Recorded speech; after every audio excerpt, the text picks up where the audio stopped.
The views and opinions expressed in this podcast are simply that, opinions. All are presumed innocent until proven otherwise in a court of law. Sensitive topics are discussed.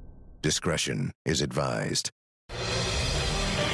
I had a female caller asking for help, but she said she's just been attacked, and she just kept repeating, "Help me, help me, help me."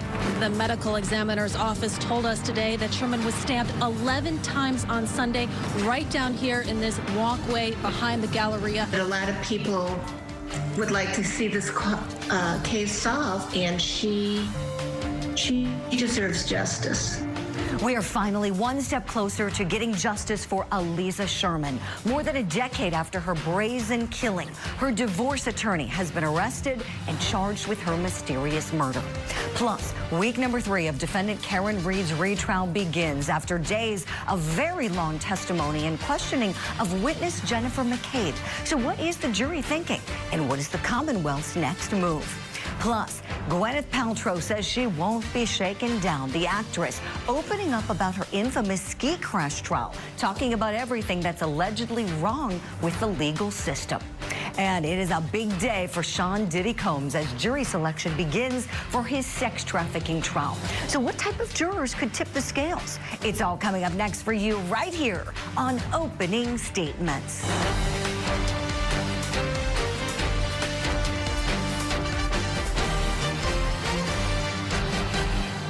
Good Monday morning to you. Welcome to Opening Statements. I'm Julie Grant. I hope you had a wonderful weekend. We've got a wonderful show planned for you, so let's get started. Grab that cup of coffee. It's time for my opening statement.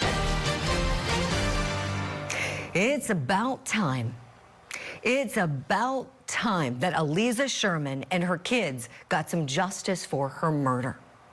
Sherman's cold case in Cleveland, Ohio may have finally been solved. Police say that her divorce lawyer, Gregory Moore, is her killer. That's what police say. They've charged him with her murder after years of a big cloud of suspicion hanging over this guy's head. Police say it was either Moore or some unnamed accomplice who stabbed the nurse and mother of 4 to death back in 2013. To me, this case has always stunk to high heaven because Aliza Sherman was on her way to meet her divorce lawyer when she was killed. And somebody carried out this very targeted stabbing attack on her right before that meeting. Aliza Sherman's husband never cooperated in the investigation. He died last year. Her loved ones have been hoping and praying for answers. And what's more, police say this was an attempt to delay Sherman's divorce trial, which was supposed to start the very next day. That's right. And Gregory Moore has a criminal history when it comes to causing trial delays. Did you know that he used to call in bomb threats to courthouses? You heard me right. To delay his cases, call in bomb threats. What a disgrace to the legal profession this guy is. I want to know who he allegedly conspired with to do the murder. Because I got to tell you, my friends, this case is one for the books. And if that attorney, Gregory Moore, did what police say he did to his client, Aliza Sherman, then he needs the book thrown at him. That's my opening statement. Let me know if you like it. Right now, it's time for your daily docket. Once I saw my son, and I basically passed out on him, basically. I just laid on him and just started crying. And I just burst out and said, "What the is going on here? This does not look like no pepper spray and no tasing." In Tennessee, the beating of Tyree Nichols. This trial is called the beating of Tyree Nichols murder trial. Long name for a case, but you remember when this one happened, right? This was a couple years ago. This young man beaten to death by police officers in Memphis, Tennessee. They were already convicted federally, but now they're in trial in state court. Court's going to resume at 10 a.m. Eastern time, and we're going to continue following that trial For you then. In New York, we've got jury selection beginning in Diddy's sex trafficking case. We're not going to have any cameras inside the courtroom. We're going to monitor any developments for you. And in Massachusetts, we've got week 3 of defendant Karen Reed's retrial. This is for the death of Boston police officer John O'Keefe. And that is our top story this morning. The Commonwealth case continuing at 9 a.m. We'll go in there live together when it does. Friday, we saw key witness Jennifer McCabe continuing her testimony after 3 days on the stand. Prosecutors were hoping that she would appear as a trustworthy, credible witness.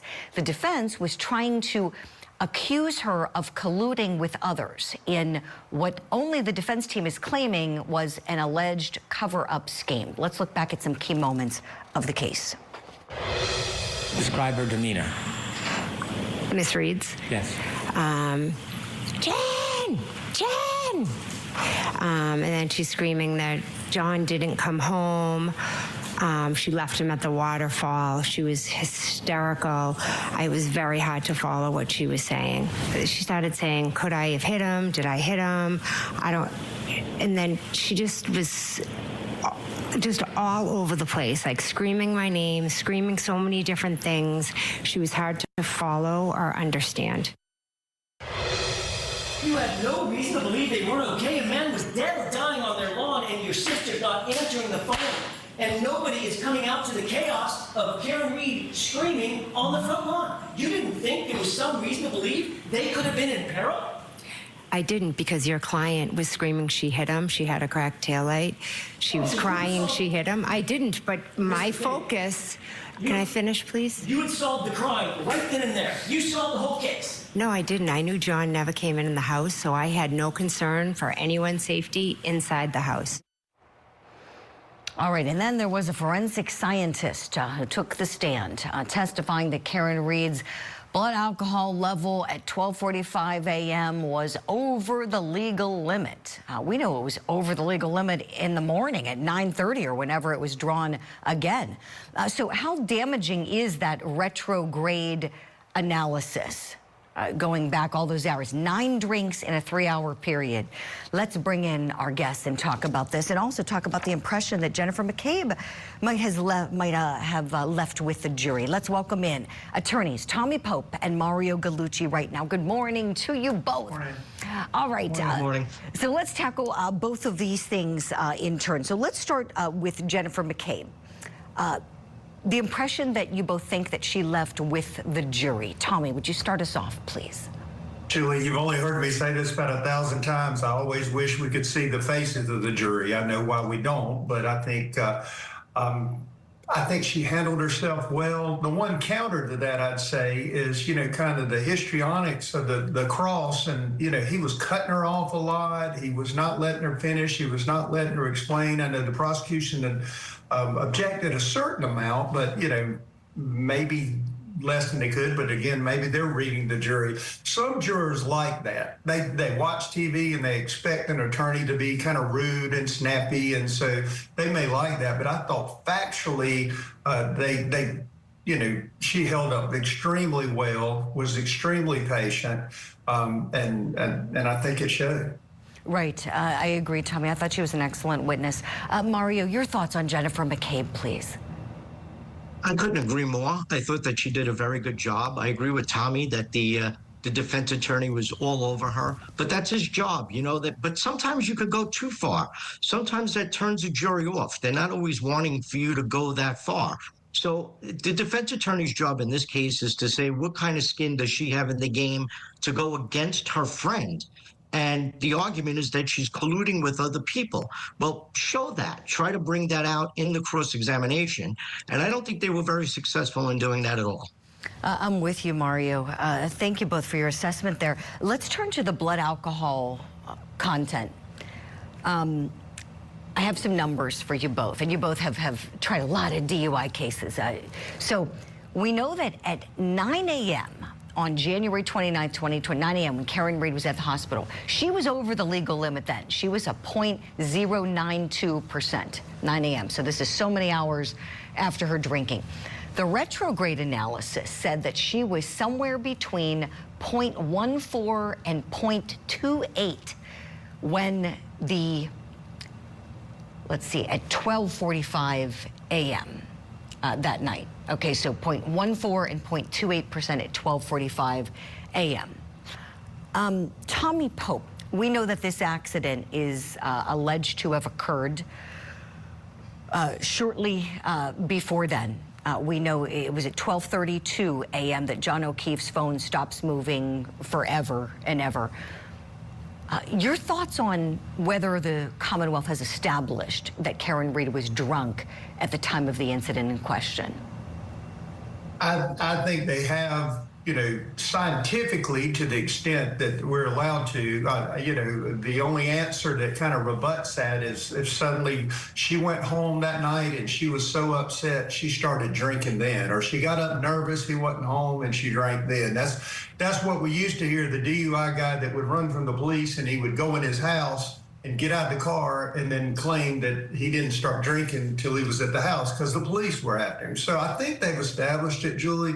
I would say that kind of anecdotally or commonsensically, the fact that she's drunk the next morning, that she has an alcohol content the next morning, I think most jurors would extrapolate, man, she must have really tied one on last night. So I think that they've proven up, but I'm not sure that that was in question based on just the basic facts.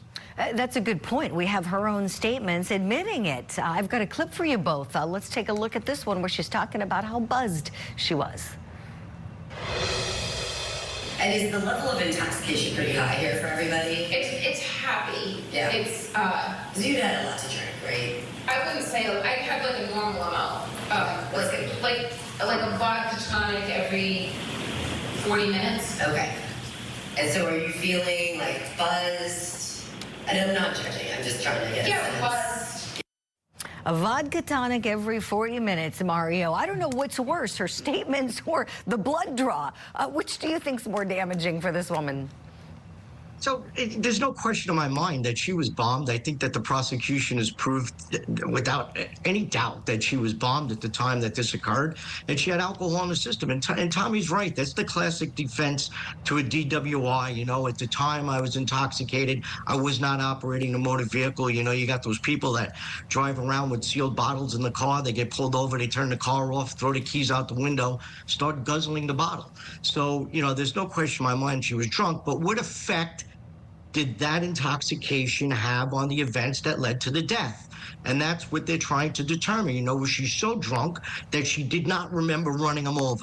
Was she so drunk that everything she said, it can't be, taken as being credible? It's a big question here, is the intoxication level. Definitely. Great points, Mario. Thank you. I want to direct both of your attention to the clip that was introduced in the testimony on Friday before they concluded for the day. This was introduced in between Jennifer McCabe's testimony and the scientist who talked about the retrograde blood analysis. This was one from the documentary that aired on ID Discovery, A Body in the Snow, but we know that not all the footage made air. So many of us saw this clip and thought, oh my, didn't know she said that. Let's take a look. And in the back, leaning over the front two seats, Carrie's driving and Jen's in the passenger seat. And I describe this to everyone, so you've probably heard this before, but John looked like a buffalo on the prairie. It was just a lawn and a heat that it wasn't a bush or a hydrant or a dog. It was a weird shaped lump at that time in those elements. And I was looking to find him on the side of the road. I was expecting I'd find him. I was looking to find him on the side of the road. I was expecting I would find him. What in the world? And this woman wants to convince the world that this didn't happen, that this didn't happen. Mario, your thoughts when you hear her say that? So let's go back to Jen McCabe's testimony when they arrived at the scene, that she knew exactly where to look for the body. That, to me, has been telling from the get-go in this case.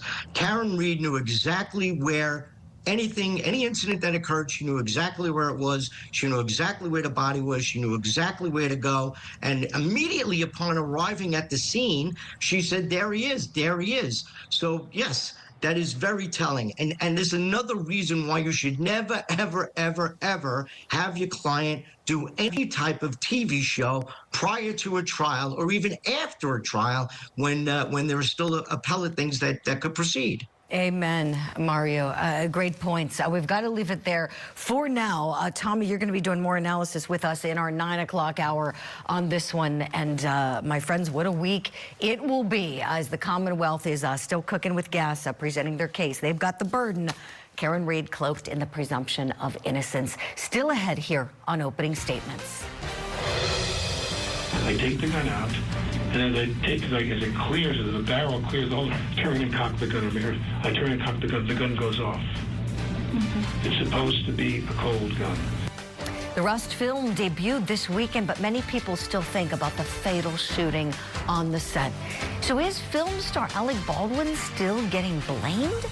And actress Gwyneth Paltrow speaking out about her ski crash lawsuit and why she says the legal system is broken.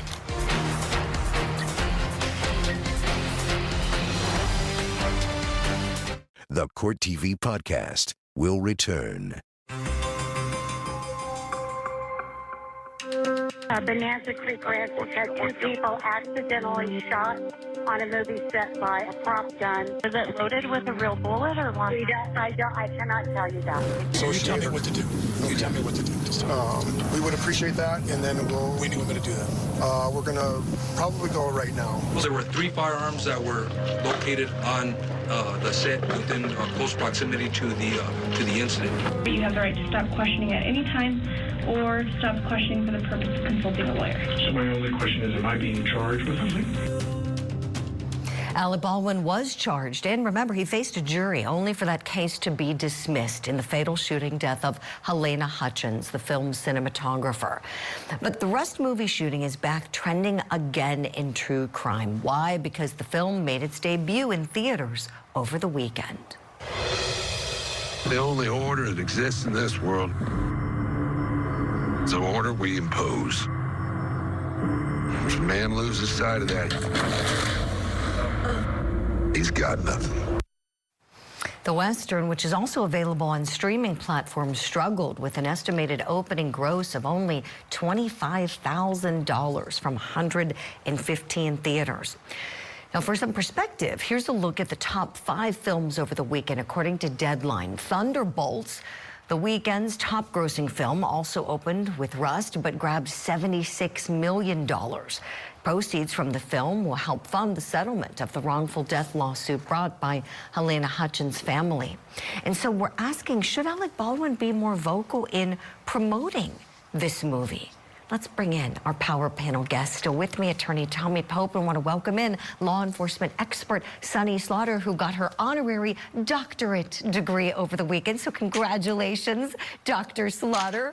Welcome on opening statements this morning, our friend. Great to see you. Thank you. Oh, you're very welcome. Thank you, Julie. Nice to see you too. So, Sunny, what do you think? You watched the Rust trial with us, gave us so much analysis on this one when it was going. You were there for all of it, the start of it, the dismissal. This is, you know, a film that Alec Baldwin is so closely associated with. Should he be doing more, do you think, to promote the film? I think he has to do it very uniquely if he wants to.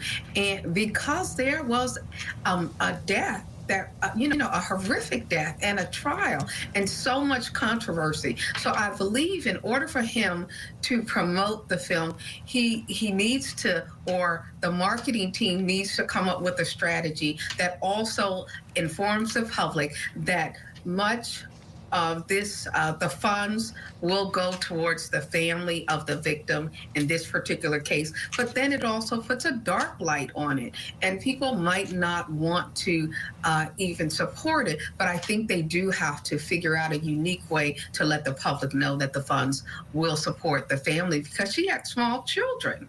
Right. I love what you just said, Sunny. It's about the optics. You know, there might be people that might say, oh, this is too upsetting to watch this, knowing that the cinematographer died in the process. But then if you kind of flip it and flip the script to be one that's positive, this could help her family, like you said, the kids in the long run. That gives people a reason to go. Tommy, want to get your thoughts on all this, please? I agree with Sonny. I was thinking, kind of various ways to dig a little deeper. It's almost, if you had at the beginning, how sometimes at the beginning of the movie you'll say in memory of so-and-so, and maybe they do, I don't know, because I haven't seen it and don't really intend to, but if you had something in memory of, and, this making of this movie resulted in a tragedy and a life was lost and we want to honor her and blah, blah, blah, and it would be the best if it was coming out of his mouth, because I think the fact that the case was dismissed, some people still think he's culpable and got off on a technicality. And so I think it gave him a chance kind of for a mea culpa, and to kind of accept that it was a tragedy all the way around. I think it would be helpful to him. I think it would be helpful. I was thinking the flip side, though, if it had been ordered that the proceeds are going to her, he may not want to make the effort because he may think it's not really anything in it for him. And I don't know him personally. I just know exterior, from the outside. But that may be the case that he doesn't think it's worth the effort. That's certainly a fair point. Tommy, thank you for that. And you raised a point we want to discuss in the next part of this segment. So the film, just as a refresher, was directed by Joel Souza, who also was hit by that bullet that killed Helena Hutchins. He was injured but survived, recovered. He is all good to this day. And he told the Hollywood Reporter that filming Rust was just a bad decision. He said it was a bad decision. He talked with the magazine and he had this to say. He said, quote, "I wish I never wrote the damn movie." You think about the chain of events that started that morning of the shooting. It was bad decision after bad decision was made. And he goes on to talk about how Alec Baldwin, saying we are not friends. We're not enemies. There's no relationship. And then when the magazine asked him about watching Baldwin's new reality show, Souza said, quote, "I think I was busy hitting myself in the face with a frying pan the night that it aired." All right. Look, we can't blame him for feeling how he feels. He feels the way he feels. He was a victim in all this. Kudos to him for finishing the film under such terrible circumstances. So, Tommy, to your point a moment ago, is Alec Baldwin still being blamed for this? You made a great point. This was a technicality. I mean, you and Sonny know this was the state possibly withheld I can't talk this morning, exculpatory evidence. I just can't speak this Monday. I'm just going to say it because everyone at home, I'm sure, is thinking it. Yeah, they withheld the evidence. Happens to the best of us, right? Thank you, my friends. So they never get to test this ammunition, and the judge is incensed about it, as she should have been, and kicks the case. But as you both know, this doesn't necessarily go to his culpability if he had any. So, is he still kind of getting blamed? Sonny, what do you think? I think he is still getting blamed, and I think there is enough blame to go around for everyone in this particular film, and how it was handled, how the set was handled, how Hannah Gutierrez was allowed to even be on the set with her lack of experience and expertise. There was not enough oversight, and Alec Baldwin is responsible for the lack of oversight. You don't get to be a celebrity and be famous and this is your film, this is your work, and then you ignore all of the consequences. So this flashback, this is consequences. In the court system, criminal justice system, he was not guilty because the prosecution did not do all of the things that they needed to do, which is also another flaw in our systems. It does show the fallibility, and that, this is a case that we will still continue to talk about decades later. You're right, Sonny. Tommy, what do you think? Do you think Alec Baldwin still is getting a little bit of blame in the court of public opinion? You just took the words out of my mouth. I was going to say maybe not in the court of law, but in the court of public opinion. But I recall when we were covering it, how the thread of his tyrannical nature and him demanding and him pushing and pushing and pushing. And, when the young lady was on trial for, being responsible for the gun, that thread was there, that he kind of lorded over everybody. And again, in fairness, we only see him in public. We don't know him personally. Maybe he's totally different. But the impression I get from the director, from everybody, is he was kind of a tyrant. And I think that created the reckless conduct, or at least contributed to the reckless conduct that cost a life. Right, right. There were those clips where he's kind of telling people, go, go, go, move, move, move, whatever he was saying, get it done, get it done. They were under a tight time crunch, apparently. So excellent points from you both. As always, Sonny and Tommy, stand by kindly, please. We're going to hit a break. When we come back, here's what's coming up on Opening Statements. I was skiing and looking downhill, as you do, and I was skied directly into by Mr. Sanderson. I heard something I've never heard at a ski resort, and that was a blood-curdling scream. Just, I can't do it. It was, ah, and then, boom. Gwyneth Paltrow now speaking out about her ski crash case, calling it a shakedown. And Diddy's due in court this morning to pick his jury for his alleged sex trafficking case. So what type of jurors will each side want? We'll talk about that and what's tipping the scales.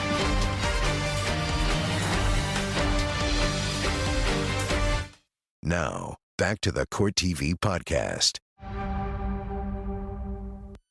Was Gwyneth Paltrow at fault?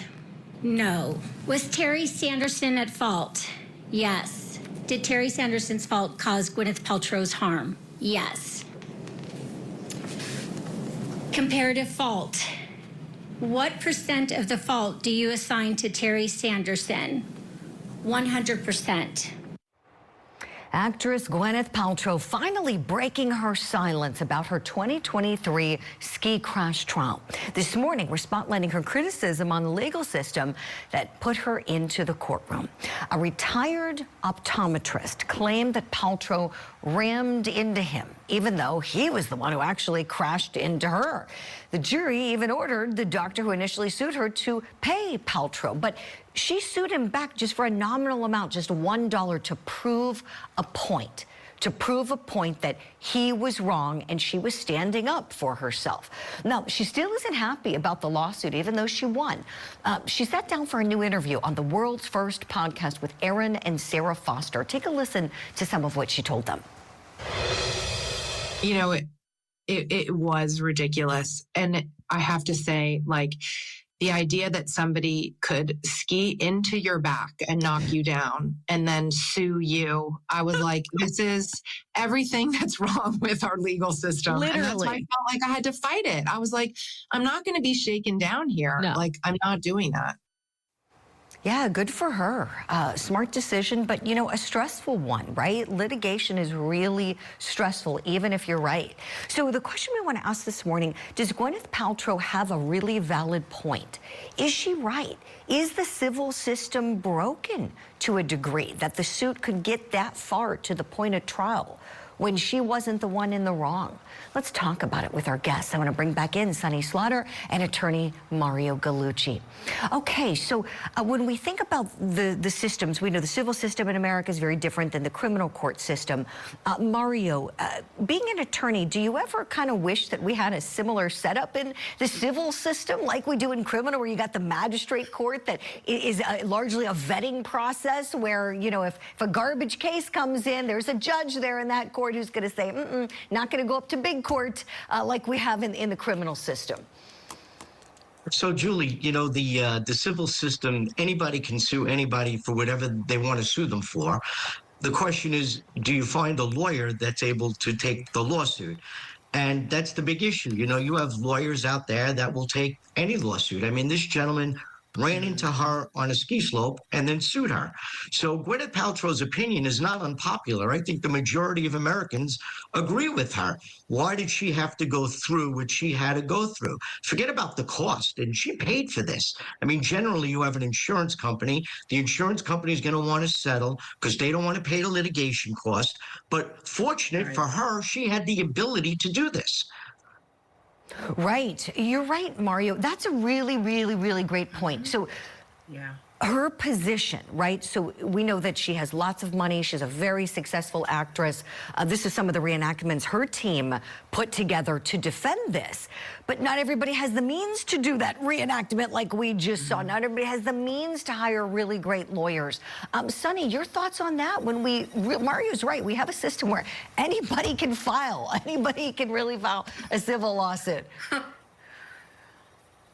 You know, Julie, you and Mario, like, spot on for this. What about if it was just an ordinary person and they're like, wait a minute, I've got to hire an attorney to actually represent me in court, and then I have to hire somebody to read. That is like thousands and thousands of, and sometimes hundreds of thousands of dollars.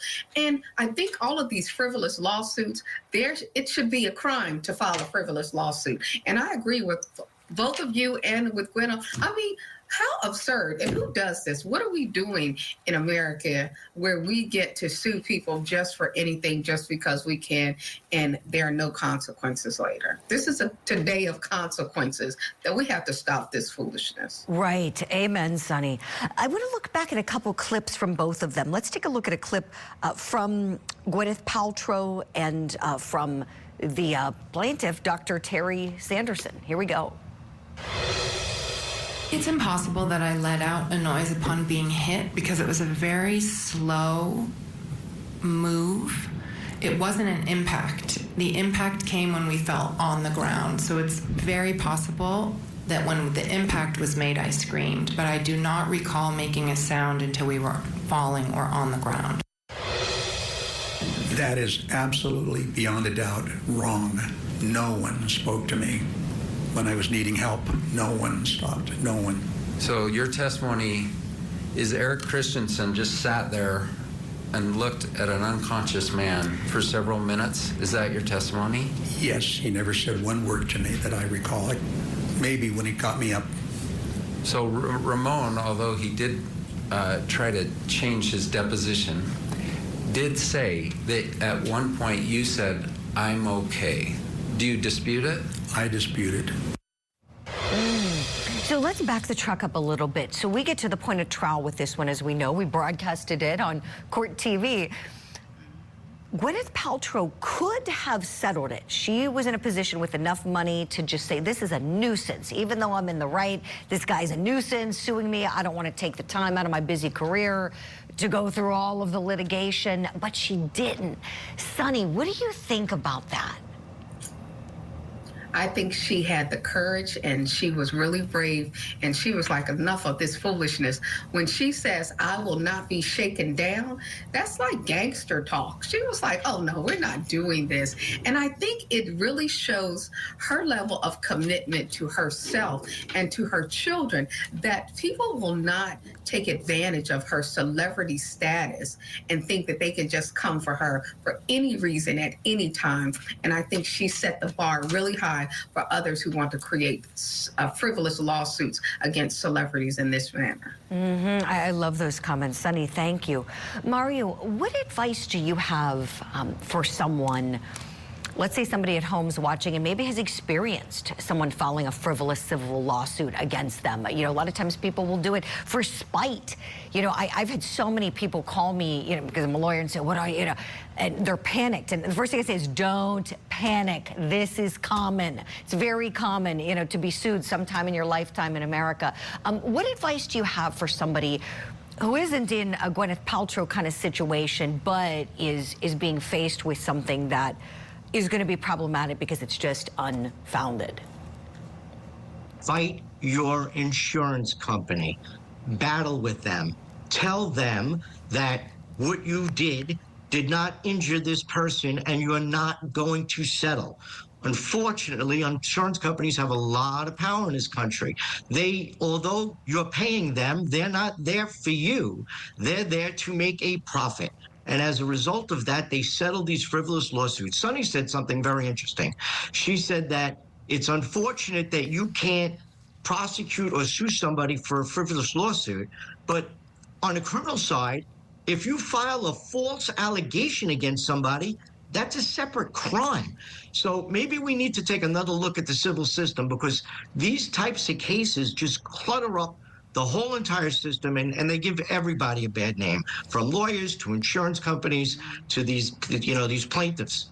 Right. I love what you both are saying. Mario, thank you. Yeah, there should be some kind of penalty. People shouldn't be allowed to weaponize the civil system and jam people up, but it's very expensive. That's the thing. It's very costly to just drag somebody through the mud just for the sake of it. But, the right result was reached, fortunately, here for her. The jury saw what was up with these facts, and fortunately, she could put it behind her.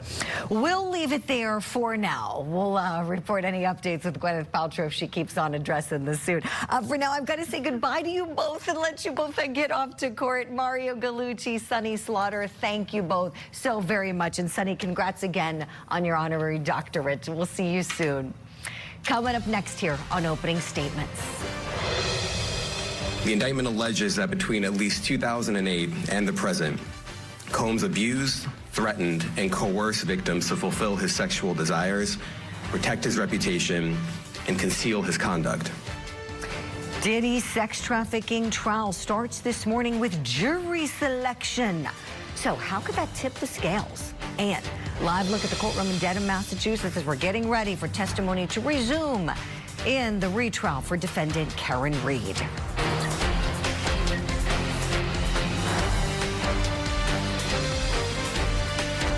This is the Court TV podcast.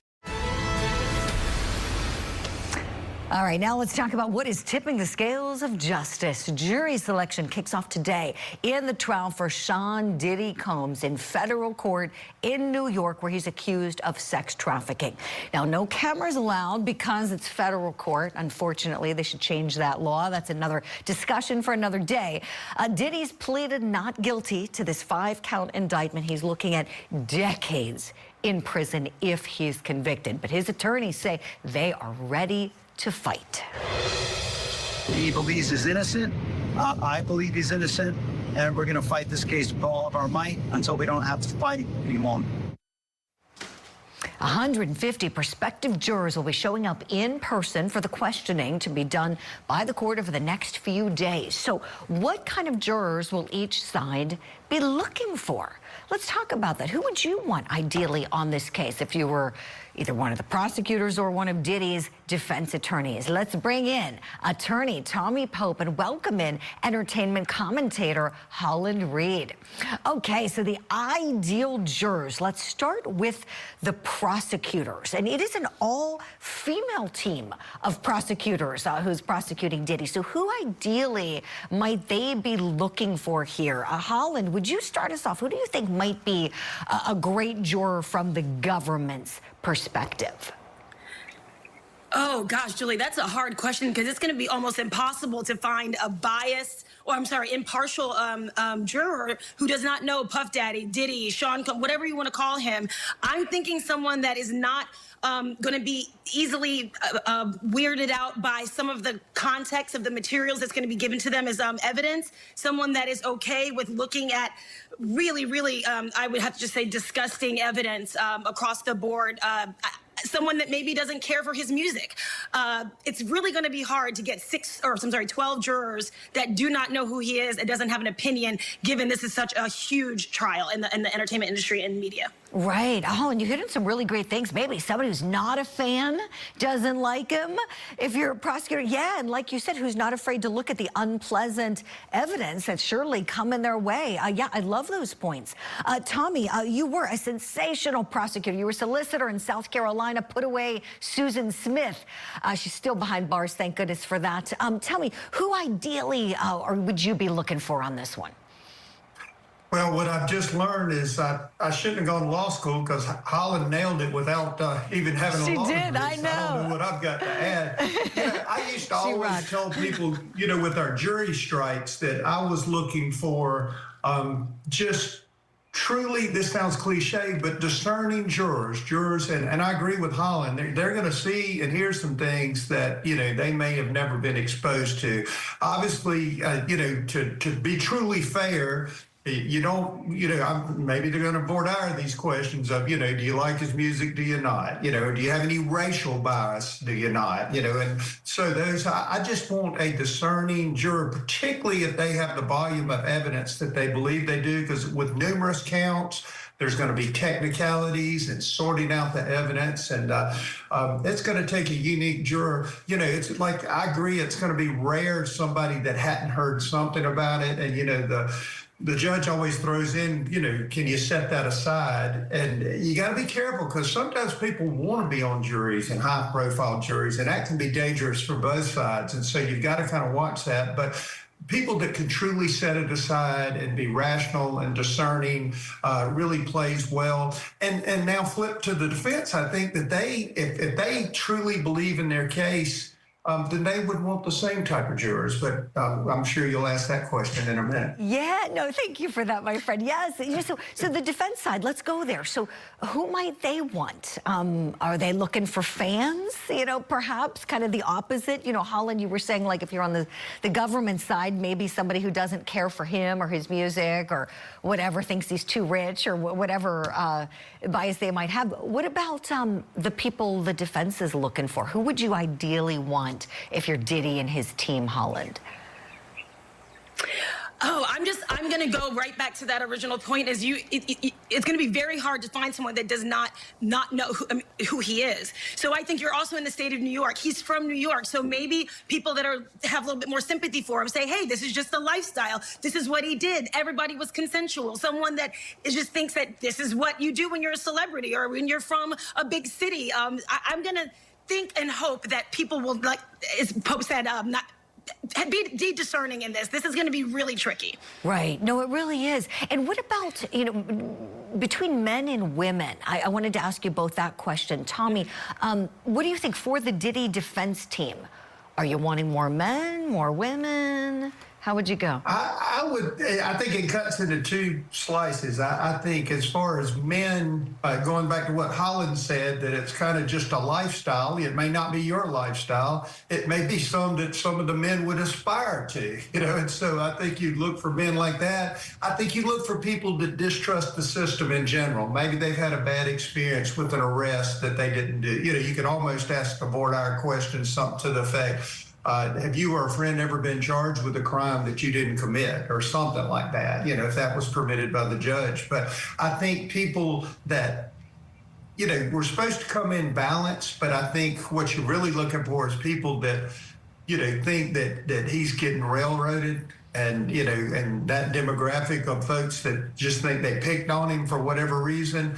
And, you only need one. The prosecution needs 12. You only need one to hang a jury. That's true. I really think he's got a great shot at a fair trial because when you think just the general public, probably most people are fans and like his music, or at least appreciate and respect what he's done, even if you don't care for the music, at least, and then makes you wonder, okay, we know he had a lot of civil suits. Is this about money? So I think he's really going to get a fair trial. Holland, last question. I just need a real quick answer. What do you think about the age group? If you're Diddy's team, would you go for like people in their 30s and 40s who probably grew up with the music?